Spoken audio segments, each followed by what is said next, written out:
ये मुल्क हमारा है। इस मुल्क में 700 साल हमने जहां बानी और गुमरानी की।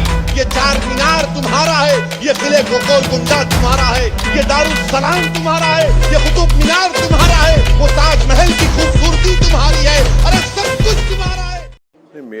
मेरा कहना ये है कि टीएमसी पार्टी के जो एमपीज हैं वो लोकसभा राज्यसभा में बड़ी बड़ी बातें करते हैं फ्रीडम ऑफ एक्सप्रेशन की, कॉन्स्टिट्यूशन की, डिसेंट के बारे में, मगर इनका ये दो चेहरे हैं उनके। एक दिल्ली में एक बात करते हैं और बंगाल में उसके ऑपोजिट काम करते हैं लोग। अगर मैं पब्लिक मीटिंग करना चाह रहा हूं तो आप क्यों इजाजत नहीं देते मेरे को? और हम इलेक्शन कमीशन ऑफ इंडिया से भी ये बताएंगे कि जहां पर हमारी पब्लिक मीटिंग होने वाली थी वहां का जो पुलिस के जितने ऑफिशियल्स हैं उनको election commission code of conduct आने के बाद उनका इमीडिएटली ट्रांसफर करना, इसलिए कि वो अगर रहेंगे ड्यूटी पे। अभी हमारे को इलेक्शन का कोड ऑफ कंडक्ट नहीं आया, उससे पहले हमको पब्लिक मीटिंग का परमिशन नहीं दे रहे आप, तो कैसे इलेक्शन फ्री एंड फेयर होगा? और नरेंद्र मोदी की सभा हो सकती है, अमित शाह की सभा हो सकती है, नड्डा की सभा हो सकती है, कांग्रेस की हो सकती है, सीपीएम की हो सकती है, दूसरे फॉरवर्ड ब्लॉक के पार्टीज की हो सकती है, टीएमसी हम क्यों नहीं कर सकते? भाई हम पब्लिक मीटिंग करेंगे, ठीक है, पब्लिक नहीं आएगी मगर मेरा राइट तो है ना। तो इससे साफ जाहिर हो गया कि ये जो सेकुलर लिबरल किस्म के जो लोग हैं जो टीएमसी के ताल्लुक से दिल्ली में इन एमपीज की स्पीच सुनकर बड़ा थालियां मारते हैं, उनको सोचना पड़ेगा। भाई लोकसभा में तो आप बड़ा, राज्यसभा में बड़ा बोलते हैं dissent, freedom of expression, Tagore को कोट करते आप, और आपकी सरकार तो वेस्ट बंगाल में हमको एक पब्लिक मीटिंग का परमिशन नहीं थी। पूरा एप्लीकेशंस इन ऑर्डर थे, आप नहीं देते। तो इससे साफ जाहिर हो रहा है कि इनका ये डबल स्पीक है, ये इनकी हिपोक्रेसी है। यकीनन हम टीएमसी, बीजेपी, सीपीएम, कांग्रेस सबके खिलाफ बोलेंगे हम। और ये पार्टीज ये नहीं समझ रही है कि मुस्लिम माइनॉरिटी में, खास तौर से यूथ में एक चर्निंग है, एक डिजायर है कि हमारा पॉलिटिकल रेलेवेंस हो, हमारी एक पॉलिटिकल लीडरशिप बने, जो हमारे डेमोक्रेसी के लिए बहुत अच्छा है।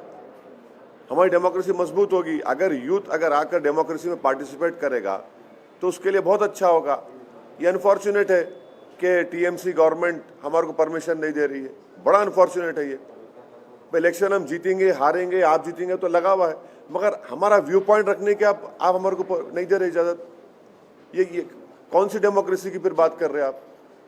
हमको तो मौका मिलना चाहिए ना हमारी बात रखने का। मैं गुजरात में जाकर Narendra Modi, prime minister, Amit Shah, BJP, RS के खिलाफ बोल सकता हूं, तो बंगाल में नहीं जा सकता मैं? नहीं, सवाल देखिए, वो सवाल वो नहीं है। लार्जर क्वेश्चन रेस कर रहा हूं मैं। लार्जर क्वेश्चन ये है कि डेमोक्रेसी में मुझे अपनी बात रखने का पूरा इख्तियार हासिल है, संविधान मेरे को दिया है। आप कैसा रोकेंगे उसको? किस बात पे रोकेंगे मेरे को आप? हमारा हर एप्लीकेशन, हर चीज उनको हम लिख कर दिए, पूरा इन ऑर्डर है, आप देते नहीं परमिशन।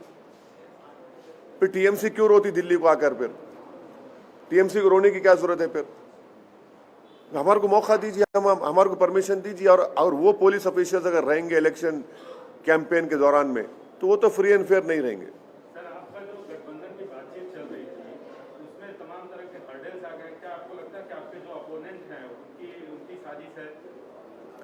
देखिए, अब्बास सिद्दीकी साहब, जिनकी मैं बड़ी इज्जत करता हूं और करता रहूंगा, वो हैदराबाद को आए थे, अपने भाई नौशाद के साथ मेरे से मुलाकात किए। पीरजादा अब्बास सिद्दीकी साहब पीरजादा हैं एक बड़ी दरसगाह के, फुरफुर शरीफ के। फिर मैं जाकर फुरफुर शरीफ में वहाँ पर पीरजादा अब्बास सिद्दीकी साहब से, उनके भाई नौशाद साहब से मिला हूँ। वो बड़ी मोहब्बत से मुझसे पेश आए।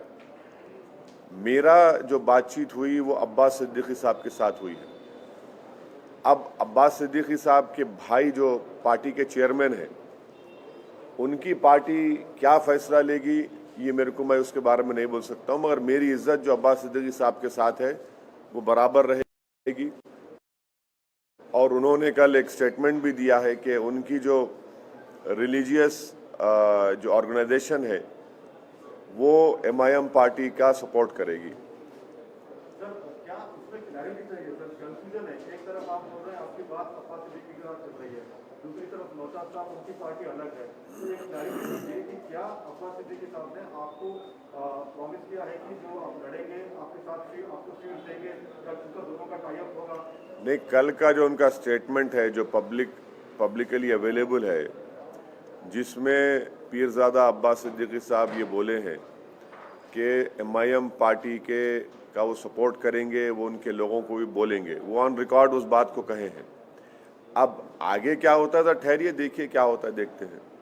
तो आपको क्या डर है कि जो CPM कांग्रेस उनके साथ बातचीत उनकी चल रही है तो कहीं एक बात सुनिए, कहाँ है वोट कांग्रेस का CPM का? अगर कांग्रेस का CPM का वोट होता तो बीजेपी 18 पार्लियामेंट सीट जीत पाती। CPM कांग्रेस का वोट कहाँ है? ये तो पूरा भाग गया है बीजेपी में। और अगर ये अच्छे होते तो बीजेपी जीतती थी वहां पर।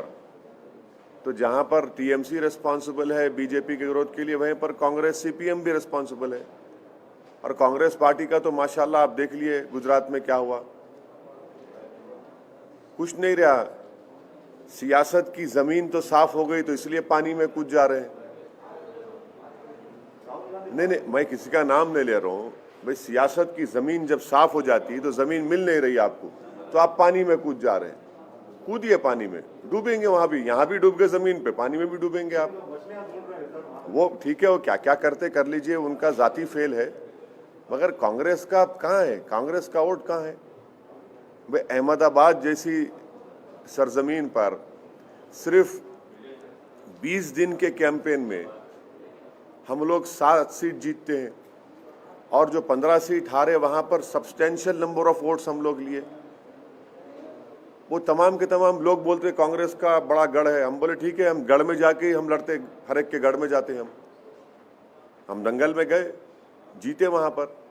और मैं शुक्रगुजार हूँ अहमदाबाद के तमाम वोटर्स का, वहाँ के हमारे साबिर साहब का, पार्टी के प्रेसिडेंट का, भट्टी साहब का, उनकी पूरी टीम का, साबिर साहब के, और हम लोग जीते वहाँ पर। तो कांग्रेस का वोट कहाँ है? किधर है? कौन सी दुनिया में है? कहाँ है कांग्रेस का वोटर?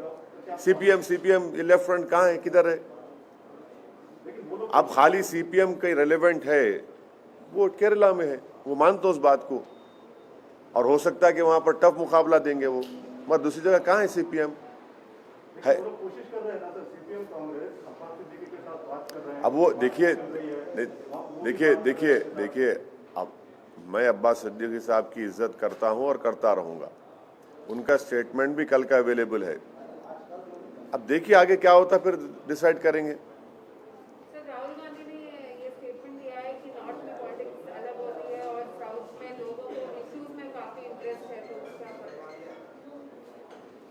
देखिए मैडम, ये जो है ना, ये उनका स्टेटमेंट है, उनसे पूछिए आप।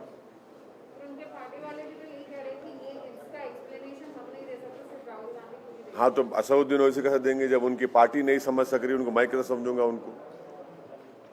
भाई उनकी पार्टी में रहने वाले उसका एक्सप्लेनेशन नहीं दे रहे तो क्या ओवैसी देगा? कहाँ का देगा वो? इसीलिए देखिए, कांग्रेस पार्टी का बुरा हाल है। कांग्रेस पार्टी कंफ्यूजन के स्टेट में नहीं है, बल्कि कोमोटा स्टेज में आ चुकी है अभी। तो ना फिर आप अमित शाह को क्यों दे रहे परमिशन, फिर बीजेपी को क्यों दे रहे? हमको भी दो परमिशन। आप परमिशन नहीं देने क्यों नहीं दे रहे? आप मेरे को अपनी बात रखने का इख्तियार हासिल है।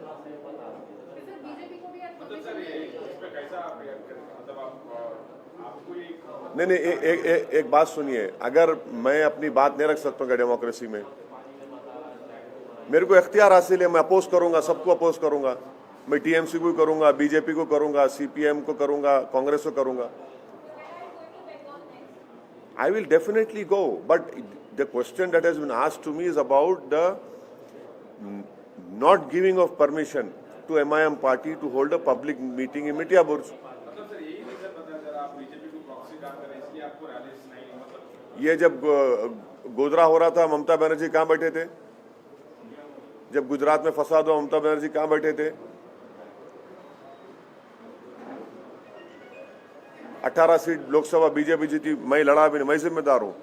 देखिए लार्जर क्वेश्चन क्या है कि आपको कैसा राइट है, आप रोक कैसा सकते हैं मेरे को? आप वहां पे 144 भी नहीं है, वहां पे कोई गड़बड़ नहीं है, वहां पे सब पार्टीज के रैलीज हो रहे, लेफ्ट की रैलीज हो रही, कांग्रेस के हो रहे, बीजेपी का हो रहा, टीएमसी का हो रहा, मेरा क्यों नहीं हो सकता भाई? मेरी पार्टी का